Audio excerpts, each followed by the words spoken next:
আসসালামু আলাইকুম। আশা করি সবাই ভালো আছেন। আল্লাহর রহমতে আমিও ভালো আছি। হঠাৎ করে কোনো প্ল্যান ছাড়াই বন্ধুদের সাথে ঘুরতে বের হয়ে গেলাম। রসিকা মোড় পার্পেল রেস্টুরেন্টের সামনে থেকে আমরা রওনা হলাম ঘোরার উদ্দেশ্যে। যাওয়ার সময় হঠাৎ করে ফোনে একটি কল আসলো। কল রিসিভ করতেই দেখি আমার সামনে দুইটি প্রজাপতি মনের আনন্দে উড়ে বেড়াচ্ছে। প্রজাপতি দুটি দেখতে মাশাআল্লাহ অনেক সুন্দর। প্রজাপতি দেখতে দেখতে আমরা রওনা হলাম ফুলবাড়িয়ার উদ্দেশ্যে। আপনারা জানেন গাজীপুরের মধ্যে মাওনা টু কালিয়াকৈর রাস্তার সৌন্দর্যে ভরপুর এবং বর্তমানে অনেকটাই বিপজ্জনক হয়ে উঠেছে এক লেনের রাস্তা হওয়াতে।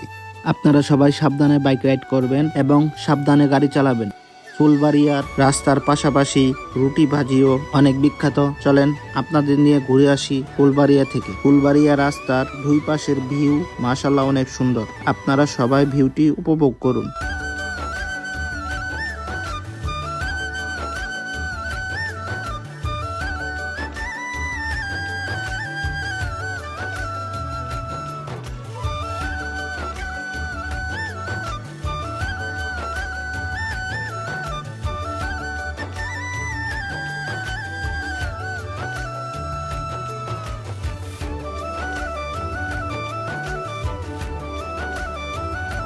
ভিউ উপভোগ করতে করতে আমরা চলে আসলাম ফুলবাড়িয়া বাজারে হোটেলের সামনে। দেখুন কিভাবে দক্ষ কারিগর দ্বারা ফুলবাড়িয়ার রুটি বানানো হয়। আমরা হোটেলে প্রবেশ করতেই বিজয়কে চ্যালেঞ্জ ছুড়ে দিলাম, ফুলবাড়িয়ার স্পেশাল 8টি পরোটা খেতে হবে।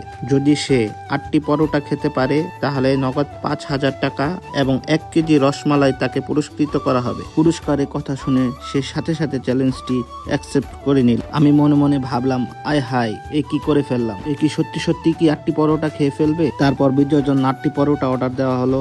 কিন্তু ওয়েটার মামা আমাদের সবাইকে একটি একটি করে রুটি দিল এবং মামাকে আমি বললাম, মামা আরো 7টি রুটি দেন। মামা গিয়ে রুটি অর্ডারের কথা বলে আসলো।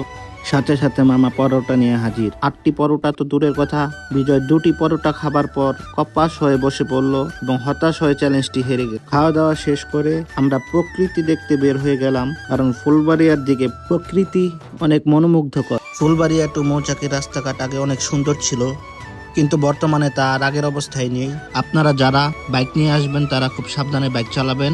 আমি রাস্তার এই অবস্থা দেখে আল্লাহ আল্লাহ করে অনেক কষ্টে রাস্তা পার হলাম। আপনারা যারা এইদিকে আসবেন খুব সাবধানে এই জায়গাটুকু পার হবেন।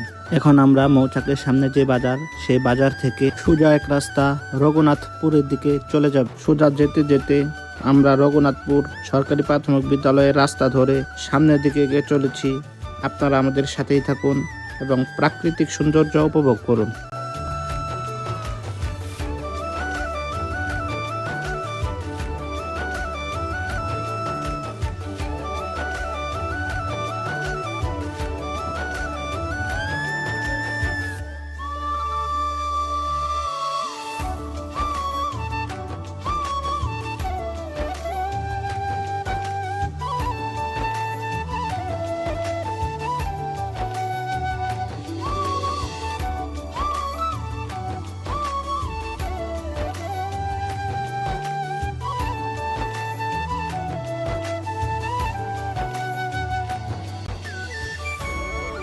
দুই পাশে নদী, মাঝখান দিয়ে রাস্তা। সামনের দিকে যেতেই দেখি একটি বড় বট গাছ। গাছটি দেখে আমরা সেখানে গাড়ি থামাই।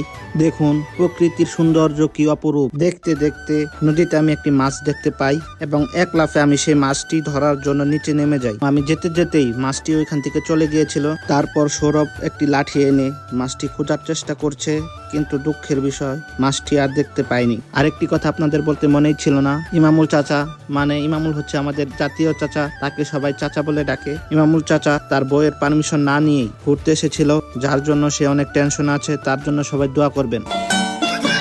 ঘোরাঘুরি শেষ সোনার বাংলাদেশ, তাই এখন আমরা বাসার দিকে রওনা দিচ্ছি। সবাই আমাদের জন্য দোয়া করবেন। সবাই ভালো থাকবেন। আসসালামু আলাইকুম।